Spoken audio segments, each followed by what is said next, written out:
বসো। আরে এই তো ঝাঁপি চলে এসছে। বস বস, আস্তে আস্তে আস্তে আস্তে আস্তে আস্তে বস বস বস, আস্তে আস্তে সাবধানে। ঝাঁপি, শরীরের কি অবস্থা? হাতে ব্যথাটা আছে? ওই কাটা ছেঁড়া হলে যা হয় আর কি, তুমি চিন্তা করো না, তুমি ঠিক আছে। হ্যাঁ, পাড়ার শেষ আছে। একই মেয়েকে নিয়ে ঝুলে মরছি, এদিকে নিয়ে গুন্ডাদের ছুটি ঝামেলা বাড়ি বই নিয়ে আসছেন।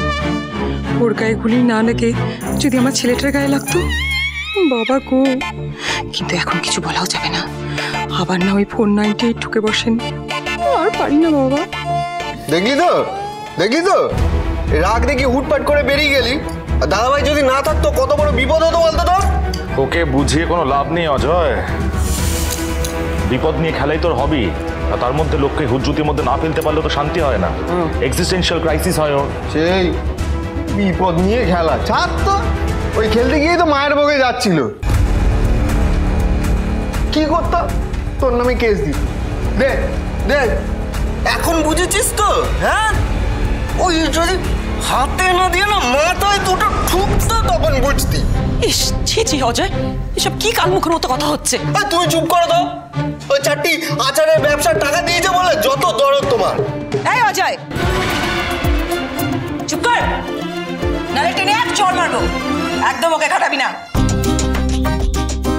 জেঠি, আর এক কাপ চা খাবি তো তুই? আমি তোকে খাওয়াচ্ছি চা। আয় এদিকে আয়। এক কাপ চা? এই চূর্ণি, করছিসটা কি? দেখছিস না হাওয়া গরম? তুই ওকে আবার তাতেই দিচ্ছিস কেন? চুপ করে থাক বাবা, নাহলে কিন্তু ও তোকেও 498 দিয়ে দেবে। হ্যাঁ, চাপির সঙ্গে দেখা করতে স্বয়ং এসডিপিও ম্যাডাম এসেছিল। তুই বুঝতে পারছিস তো ওর হাত কতটা লম্বা হয়েছে? তুই কিন্তু একদম ওকে খাটাতে চাস না। হ্যাঁ, একদম না। তার মানে এইরকম ভাবে আমাদের সবাইকে এখনো চাবুকের ডগায় রাখবে? আমরা কিছু বলতে পারবো না? আরে বলবি না কেন? বলবি, আমিও বলবো। আমি কি ছেড়ে দেবো নাকি? একটা সুযোগ পাই, ওর ধোঁতা মুখ আমি একেবারে ভোঁতা করে দেবো। দেবে? বুঝেছিস? হ্যাঁ, কিন্তু যা করতে হবে আমাদেরকে ভেতরে ভেতরে করতে হবে। মুখে আমরা একেবারে মধু নিয়ে থাকবো, কিন্তু এমন অন্তর টিপুনি দেবো না, যন্ত্রণায় একেবারে ছটপট ছটপট করে উঠবে। ওর এই 498 দেওয়া বেরিয়ে যাবে একেবারে। তুই এখানেই দাঁড়া।